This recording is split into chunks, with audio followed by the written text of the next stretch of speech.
जय श्री ओम नमः सिद्धेभ्य नमो अरिहंताणं नमो सिद्धाणं नमो आयर्याणं नमो वज्रायाणं नमो लोये सव्वसाहुणं। जिन स्वानुभूति से खीरी मम स्वानुभूति मधिगिरी श्री विमल धारा जैन श्रुत आनंद अमृत से भरी समता प्रवाह बहावती रागादि विकल्प तोरी के माँ सरस्वती प्रतिभाव वंदन दृष्टि निज में जोरी के दृष्टि निज में जोरी के। आचार्य वादीब सिंह सूरी द्वारा विरचित छत्र चूड़ामणि अपर नाम जीवनधर चरित्र, इस ग्रंथ की चर्चा हम लोग कर रहे हैं, वांचना कर रहे हैं और इसके 10वें लंब के 41 श्लोकों तक की हमारी चर्चा हो चुकी है। और पिछला प्रकरण इस प्रकार है कि जीवनधर कुमार और काष्टांगार के बीच में युद्ध हुआ, जिसमें जीवनधर कुमार ने काष्टांगार को मृत्यु को प्राप्त करा दिया। उसके बाद में जीवनधर कुमार का राजपुरी नगरी के राज सिंहासन के लिए राज्य अभिषेक होने वाला था। उसके पूर्व जीवनधर कुमार जो हैं वो जिन मंदिरों के दर्शन के लिए मतलब भ्रमण कर रहे हैं राजपुरी नगरी में।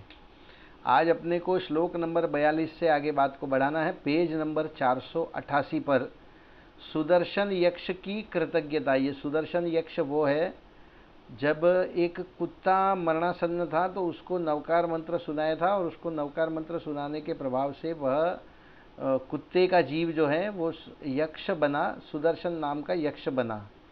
अब उस सुदर्शन यक्ष की कृतज्ञता, श्लोक नंबर 42। तावता सन्न्यधात् तत्र यक्षो यक्षचरो मुदा फलमेव हि यच्छन्ति पनसा इव सज्जना। अन्वयार्थ, उसी समय कुत्ते का जीव यक्ष हर्ष से वहां आया। अत्र नीति, निश्चय से सज्जन पुरुष कटहल के वृक्ष की तरह फल को ही देते हैं। क्या बता रहे हैं, पहले कहानी इस प्रकार से आगे बढ़ी कि जीवनधर कुमार जो हैं वो जिन मंदिरों के दर्शन के लिए राजपुरी नगरी में घूम रहे हैं और उसी समय पर वो जो कुत्ते का जीव यक्ष बना था वह हर्ष से वहाँ पर आया। और निश्चय से, नीति का श्लोक ये बता दिया कि सज्जन पुरुष जो हैं वो कटहल के वृक्ष की तरह फल को ही देते हैं। सरलार्थ, जिनेंद्र भगवान के दर्शन करने के पश्चात राज्याभिषेक के संबंध में विचार विनिमय चल ही रहा था। इतने में ही कृतज्ञ यक्ष सुदर्शन विजयी वीर जीवनधर कुमार के सामने सेवा भाव से उपस्थित हुआ। क्योंकि सज्जन मनुष्य कटहल वृक्षों के समान पुनः पुनः सबको सुखद फल प्रदान करते ही रहते हैं। यहाँ पे सज्जन पुरुष उस यक्षेंद्र को बताया, उसके ऊपर जीवनधर कुमार ने उपकार किया था, तो उनके प्रत्युपकार के स्वरूप वो उनके ऊपर पुनः पुनः सुखद फल प्रदान कर रहा है, जो यक्षेंद्र का जीव है। विशेषार्थ, सर्वप्रथम विशेष यश प्राप्त जीवनधर कुमार ने त्रिलोकीनाथ तीर्थंकर भगवंतों की पूजा भक्ति की। तदनंतर अभिषेक मंडप में जीवनधर कुमार के मित्र, सामंत एवं राजागण तथा मामा राजा गोविंदराज एकत्र होकर राज्याभिषेक के लिए विचार विनिमय कर ही रहे थे। इतने में पूर्व भव के कुत्ते का जीव, जो जीवनधर कुमार द्वारा दिए गए महामंत्र नमोकार से सुदर्शन यक्ष बना था, वह राज्याभिषेक के महान कार्य में सहयोग देने हेतु उपस्थित हुआ है। जैसे कटहल का वृक्ष पुनः पुनः फल देता ही रहता है, वैसे ही कृतज्ञ तथा सज्जन सुदर्शन यक्ष जीवनधर कुमार की आपत्ति और खुशी के अवसर पर बार बार सहयोग देता ही रहता है। साधारण सी बात है, इसमें वो सुदर्शन यक्ष आया है और उनके राज्याभिषेक की चर्चा विचारणा चल रही है, किस प्रकार से क्या प्रोग्राम बनेगा, और उसमें सहयोग करने के लिए यक्षेंद्र का जीव वहाँ पर तत्काल उपस्थित हो गया। अगला श्लोक देखते हैं। जीवनधर कुमार से महाराजा जीवनधर कुमार होना, 43 नंबर का श्लोक। अथः गोविंदराजेन यक्षराजो यथाविधि अभ्यशंच महाराजं कौरवं गौरवान्। अन्वयार्थ, इसके अनंतर यक्षेंद्र ने गोविंदराज के साथ बड़े गौरव से महाराजा जीवंधर कुमार का विधि पूर्वक राज्याभिषेक किया।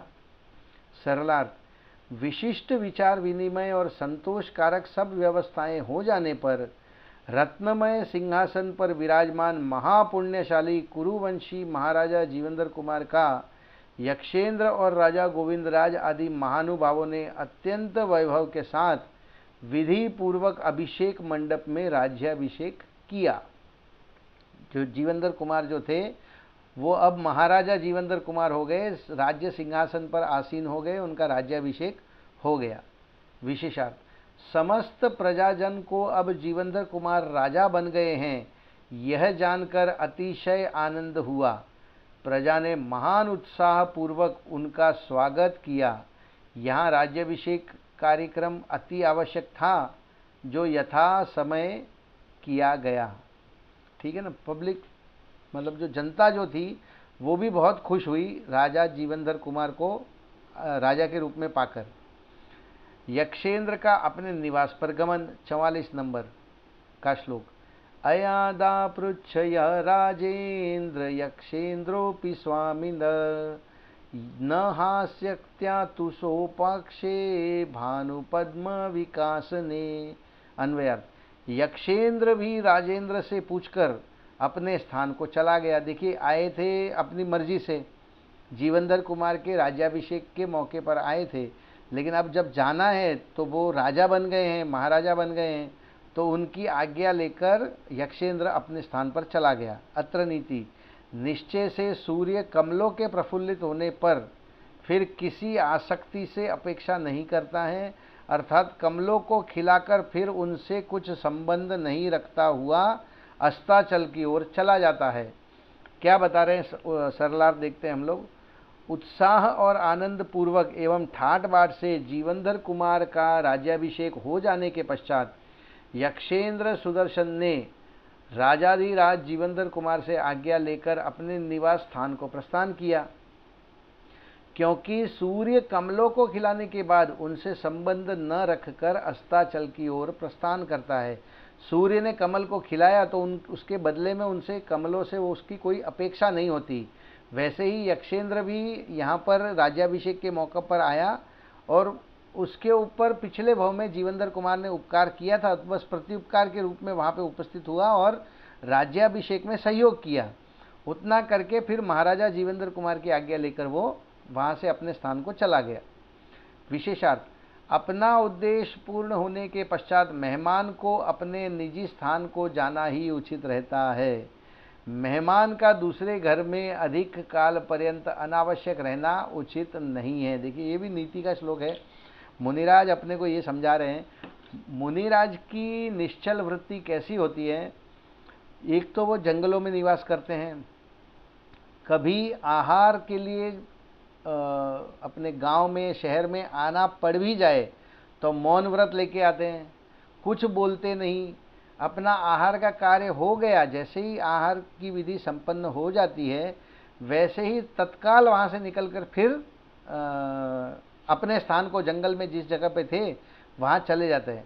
अब दूसरी बात यह है कि एक ही जगह पर भी वो बहुत लंबे काल तक नहीं रहते, क्योंकि एक जगह पर लंबे काल तक यदि मुनिराज किसी जगह पर रहेंगे तो फिर उस जगह से उनको राग होने लग जाता है।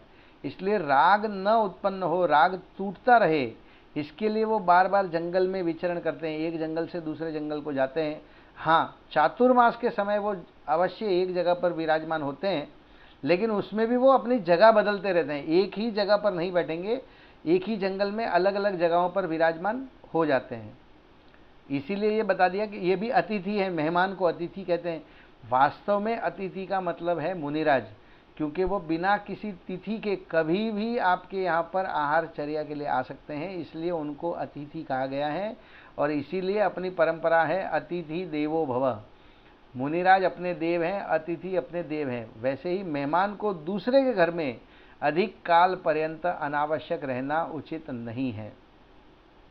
45 नंबर का श्लोक, राजाधिराज जीवनधर कुमार का समयोचित कार्य। तर्पिताखिलो लोकोस मात्स्योऽध्याभ्य तन्माश्रितः सिंहासनमलचक्रे राजसिंह क्रमागतम। अन्वयार्थ, फिर प्रसन्न किया है संपूर्ण लोक को जिसने, ऐसे उन राजाओं में श्रेष्ठ जीवनधर कुमार ने इस जन्म मंदिर से निकलकर और अपने महल को प्राप्त करके कुल परंपरा से प्राप्त राज सिंहासन को सुशोभित किया। वहाँ से अपने महल से निकलकर, अपने जिन मंदिर से निकलकर महल को प्राप्त करके कुल परंपरा से प्राप्त जो राज सिंहासन है उस पे विराजमान हुए। सरलार्थ, समस्त प्रजाजन को प्रसन्न करने वाले सिंह के समान तेजस्वी तथा प्रधान राजा जीवनधर कुमार अभिषेक मंडप से निकलकर राजमहल में पहुंचे और वहां कुल परंपरा से प्राप्त सिंहासन को सुशोभित किया। विशेषार्थ, राज्याभिषेक के आनंददायक अवसर पर राजा जीवनधर कुमार ने अनेक लोगों को भिन्न भिन्न प्रकार से अपेक्षित दान दिया। दया पात्र बंदी जनों को कारागार से मुक्त कर सुखी किया तथा विशिष्ट विद्वानों का उचित सत्कार कर उन्हें सम्मानित किया। क्या क्या यथोचित कार्य किए उन्होंने, उसका यहाँ पे इस श्लोक में वर्णन है। अगला श्लोक देखते हैं 46 नंबर का, सामान्य जन को विस्मय। तद्वृत्तानतिवर्तको भूलोके विस्मय ब्रूहिन् अतर्क्य संपदाप्याधाम विस्मयो ही विशेषतः। अन्वयार्थ, फिर सारे लोक में विस्मय से वृद्धिंगत जीवनधर कुमार के वृत्तांत का विचार हुआ। निश्चय से अचानक बिना विचारे संपत्ति एवं विपत्ति के आ जाने से विशेष रूप से आश्चर्य हुआ करता है। क्या बता रहे हैं हम लोग, सरलार्थ देखते हैं। जीवनधर कुमार के अकस्मात राजा बन जाने की घटना से सर्वत्र आश्चर्य ही आश्चर्य हुआ, क्योंकि अकस्मात आने वाली संपत्ति और विपत्ति से विशेष रूप से आश्चर्य होता ही रहता है। देखिए, प्रजा जो थी वो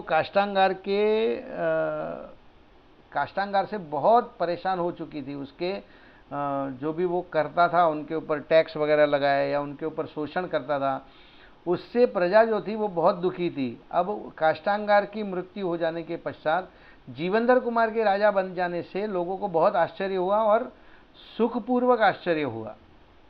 विशेषार्थ, जीवनधर कुमार सेठ गंधोत्कच के पुत्र के रूप में ही सबको प्रसिद्ध थे। एक व्यापारी के पुत्र का एकाएक राजा हो जाना विस्मय का कारण बनना स्वाभाविक ही है। देखिए, लोगों को ये मालूम था कि ये सेठ गंधोत्कच के पुत्र हैं, वैश्य पुत्र हैं। अब एकाएक अचानक उनका राजा बन जाना, ये लोगों को विस्मय का कारण बनना स्वाभाविक है। 47 नंबर का श्लोक, कर्मोदय की विचित्रता।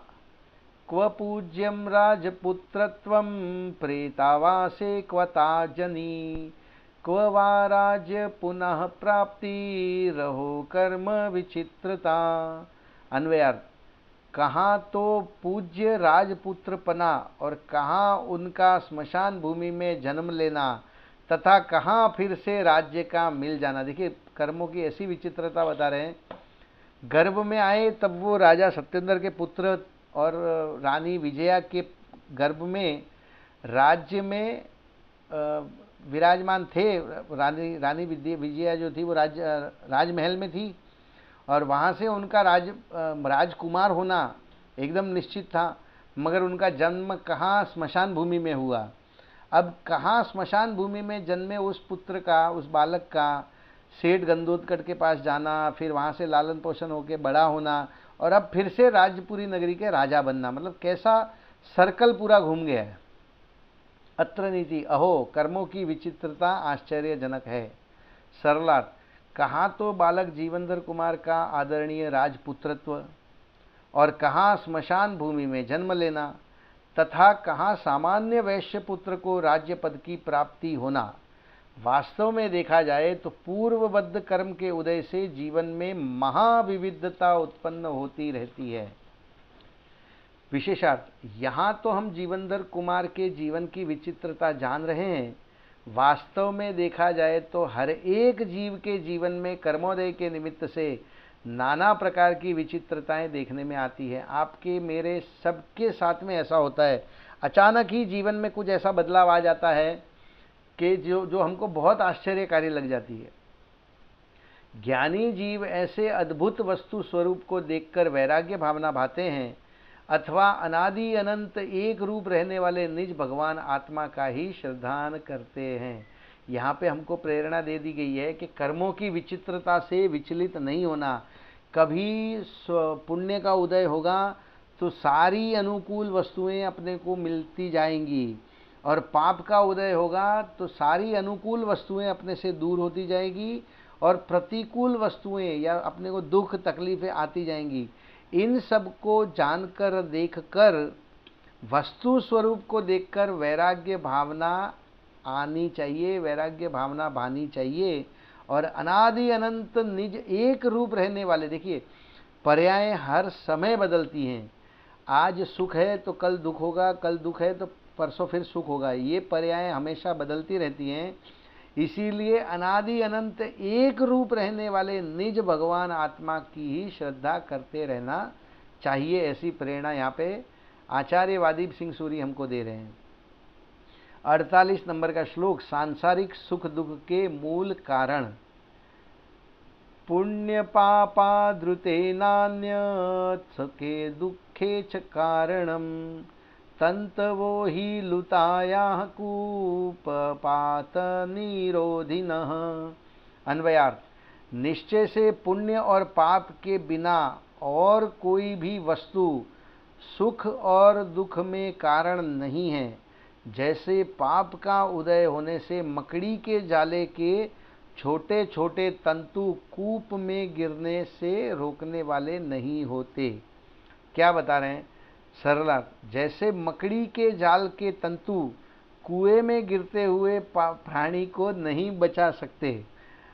आप कुएं में गिरने वाले हो और उस पर मकड़ी का जाला बना हुआ हो तो उससे आप नहीं बचेंगे, उससे टूटकर वो जो प्राणी है वो उसमें कुएं में गिर जाएगा। वैसे ही पुण्य और पाप कर्म के बिना सुख और दुख में अन्य कोई बाह्य वस्तु कारण नहीं है। सुख में पुण्य का उदय कारण है, दुख में पाप का उदय कारण है। विशेषार्थ, अनुकूल वेदनम साता प्रतिकूल वेदनम साता। अनाकुलता रूप सुख रूप संवेदन अनुभवन साता वेदनीय का कार्य है, और प्रतिकूल आकुलता रूप अथवा दुख रूप अनुभवन असाता वेदनी का कार्य है। क्या बताया यहाँ पे कि अपने को अनाकुलता या सुख रूप स्वसंवेदन या उसका अनुभव होना, ये साता वेदनी कर्म का कार्य है, और दुख रूप या आकुलता रूप होना, प्रतिकूलता रूप होना, ये असाता वेदनी कर्म का कार्य है। वेदनीय कर्म जीव विपाकी है, अतः उसका फल जीव के परिणामों में होता है। अतएव सुख दुख में मूल कारण पुण्य तथा पाप कर्म ही हैं, अन्य बाह्य सामग्री कारण नहीं है। वह निमित्त भले हो, देखिए बाहर की चीज़ें जो होंगी वो निमित्त जरूर होंगी सुख दुख में, लेकिन कारण तो मूल कारण तो अपना पूर्वकृत पुण्य कर्म या पाप कर्म का उदय है। यहाँ बाह्य कारणों को मकड़ी के तंतुओं के समान कहा है। 49 नंबर का श्लोक, जो होने वाला है वही होता है। जम जस्स जम्मी देशे जेण विहाणेण जम्मी कालम्मी। मतलब जो जिस देश में जिस वेश में जहाँ जो होने वाला है वही होगा, अन्यत्र कुछ नहीं होगा। हत्वा जिघांसु महात्मानं लेभे राज्यम जिघानसीत् भाव्यवश्यम भवेदेव नहि केनापि रुध्यते। अन्वयार्थ, जिसको मारना चाहते थे उसने अपने मारने वाले को मारकर राज्य ले लिया। क्या बता रहे यहाँ पे? काष्टांगार जो हैं वो जीवनधर कुमार को मारना चाहते थे, और उन्हीं जीवनधर कुमार ने काष्टांगार को मारकर राज्य अपने पास में ले लिया। अत्र नीति, निश्चय से जो कुछ होना है वह अवश्य ही होता है, किसी से भी नहीं रोका जा सकता। सरला, दुष्ट काष्टांगार ने जीवनधर कुमार को मारने की इच्छा की थी, किंतु जीवनधर कुमार ने ही काष्टांगार को मार डाला और अपना राज्य प्राप्त कर लिया। क्योंकि भविष्य में जो कुछ भी होने वाला है वह होकर ही रहता है, किसी से भी टाला नहीं जा सकता। यहाँ पे ये विचार आ सकता है कि जब भी काष्टांगार ने मारने का प्रयास किया जीवनधर कुमार को, तो किसी न किसी कारण से वो वहां से बच गए। ये क्यों हुआ? क्योंकि भविष्य में उनका ही राज्य पद पर आसीन होना निश्चित था। जीवनधर कुमार ही काष्टांगार को मारकर राजा बनेंगे, ये निश्चित था। इसलिए अनहोनी हो ही नहीं सकती। जो नहीं हो सकता वो नहीं हो सकता, ठीक है ना। विशेषार्थ, जो कुछ होने वाला है वह होकर ही रहता है। इसे ही संक्षेप में क्रम नियमित पर्याय या क्रमबद्ध पर्याय कहते हैं, अथवा सम्यक नियति या सम्यक नियतिवाद भी कहते हैं। जो जो देखी वीतराग ने, सो सो होसी वीरा रे, अनहोनी कबहू नहीं होसी, काहे होत अधीरा रे। जो कुछ भी वीतराग भगवान के सर्वज्ञ ज्ञान में देखा गया है, जाना गया है, वही होगा, उसके अन्यत्र कुछ भी नहीं हो सकता। वीतरागी सर्वज्ञ भगवान ने जिसे जैसा जाना है वह वैसा ही होता है, किंतु इससे कोई यह माने कि केवल ज्ञान के अधीन वस्तु का परिणमन है, सो सही नहीं है। देखिए क्या हो गया, क्रम नियमित पर्याय या क्रमबद्ध पर्याय ये ऐसी वस्तु है कि जीव को लगता है कि उसके पुरुषार्थ पर घात हो रहा है। इस बात को बहुत गहराई से समझना चाहिए कि वीतराग भगवान के ज्ञान में अनादि अनंत काल तक का, मतलब भूतकाल और भविष्य काल, ठीक है ना, ये सब चीज़ों का, हर जीव की, हर द्रव्य की, हर पर्याय उनके ज्ञान में साक्षात झलकती है, ठीक है। तो अब फ्यूचर में जो होने वाला है वो भगवान ने देख लिया, तो लोगों को ये लगता है कि ये जो फ्यूचर में जो होने वाला है वो भगवान के ज्ञान के अधीन है, बल्कि वैसा नहीं है। जैसा होने वाला होता है वैसा भगवान के ज्ञान में झलक जाता है। इसका एक उदाहरण दो उदाहरण है वैसे तो। पहला उदाहरण है, ऋषभ देव ने मारीची को के जीव की भविष्यवाणी की थी कि ये जीव 24वां तीर्थंकर बनेगा, ठीक है, एक कोड़ा कोड़ी सागर बाद। तो उनके कहने से वो तीर्थंकर नहीं बना, वो तीर्थंकर बनने वाला था, इसीलिए ऋषभ देव के ज्ञान में वो बात झलकी। और दूसरा उदाहरण इस प्रकार से कि नेमिनाथ भगवान ने द्वारिका नगरी के जलने की घोषणा 12 वर्ष पहले कर दी थी। अब जो मिथ्या दृष्टि हैं वो उन्होंने बहुत प्रयास किए उस चीज़ को टालने के। द्विपायन मुनि को दूर भेज दिया, शराबबंदी करवा दी, सब तरीके अपना लिए, लेकिन फिर भी 12 वर्षों बाद में द्वारिका नगरी वैसी की वैसी जली जैसे नेमिनाथ भगवान के ज्ञान में आई थी।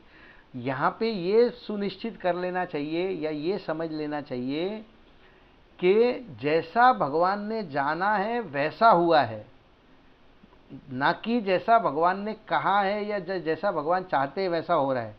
जैसा वस्तु स्वरूप होने वाला है, जो घटना घटने वाली है, वो भगवान के ज्ञान में हूबहू झलकती है, और इसी को क्रमबद्ध पर्याय या क्रम नियमित पर्याय कहते हैं।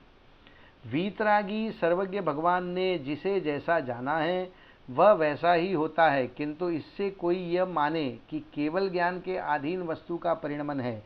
अगर केवल ज्ञान में ऐसा नहीं जानेंगे तो वैसा नहीं होगा। अरे वास्तव में वैसा नहीं है, जैसा होने वाला है वैसा ही केवल ज्ञान में झलकता है।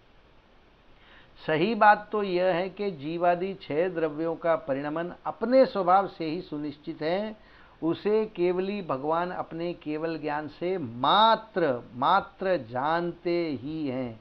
ये बात समझनी चाहिए। भगवान कुछ भी करते धरते नहीं है, ना कुछ अच्छा कर सकते हैं ना कुछ बुरा कर सकते हैं। हाँ, बस जो होने वाला है उसको मात्र जानते हैं। जो इस क्रमबद्ध पर्याय रूप वस्तु व्यवस्था को यथार्थपने जानते हैं, उनकी आकुलता मिट जाती है और वह निश्चिंत होकर अपने निज भगवान आत्मा को स्वीकार करके सम्यक दृष्टि हो जाता है और क्रम से सर्वज्ञ बनकर अशरीरी सिद्ध भगवान हो जाता है, जो प्रत्येक जीव का अंतिम साध्य है। जो इस क्रमबद्ध पर्याय की श्रद्धा करेगा, देखिए केवली के ज्ञान की श्रद्धा करने की बात है। यहाँ पर भगवान ने जैसा जाना है वैसा ही होगा, इस बात की श्रद्धा करनी है, ठीक है ना। तो केवल ज्ञान की श्रद्धा होगी तब क्रमबद्ध पर्याय की श्रद्धा होगी, और क्रमबद्ध पर्याय की श्रद्धा होने से वस्तु व्यवस्था का यथार्थ जानपना होगा, और उस यथार्थ जानपने से आकुलता अवश्यम भावी मिट जाएगी, कोई आकुलता नहीं रहेगी। ठीक है ना। और जब आकुलता नहीं रहेगी तो निश्चिंत होकर अपने निज भगवान आत्मा को स्वीकार करेगा, और अपने निज भगवान आत्मा को स्वीकार करके सम्यक दृष्टि बनेगा, सम्यक दृष्टि बनकर क्रम से सर्वज्ञ बनकर फिर अशरीरी सिद्ध भगवान बनेगा, और वही प्रत्येक जीव का अंतिम साध्य है। क्रमबद्ध पर्याय रूप इस आनंददायक विषय का समर्थन कार्तिकेय स्वामी ने वारस अणुवेक्षा ग्रंथ की गाथा क्रमांक 321 एवं 322 में किया है। आगम में अनेक अनेक स्थानों पर भी ऐसा उल्लेख मिलता है। विशेष जानकारी के लिए डॉक्टर हुकुमचंद भारिल लिखित क्रमबद्ध पर्याय पुस्तक को पढ़ना चाहिए। वो पुस्तक में ये जो 321-22 गाथा हैं कार्तिकेय स्वामी की, उनका भी उल्लेख है, और बहुत अच्छा निबंध लिखा गया है। क्रमबद्ध पर्याय को क्रमशः समझाया गया है कि क्या होता है क्रमबद्ध पर्याय, और हम भी भगवान के केवल ज्ञान पर शंका न कर कर वस्तु व्यवस्था क्रम नियमित हैं, इस बात की श्रद्धा करके अल्पकाल में सिद्धत्व की प्राप्ति करें। इसी मंगल भावना से आज के वांचन को समाप्त करते हैं। अभी जिनवाणी स्तुति। हे जिनवाणी भारती तो हे जपू दिन रैन, जो तेरी शरणाग्रहे सो पावे सुख चैन। जावाणी के ज्ञान ते सूझे लोकालोक, सो वाणी मस्तक नमो सदा देत हूँ ढोक, सदा देत हूँ ढोक, सदा देत हूँ ढोक। बोलिए जिनवाणी मात की जय हो।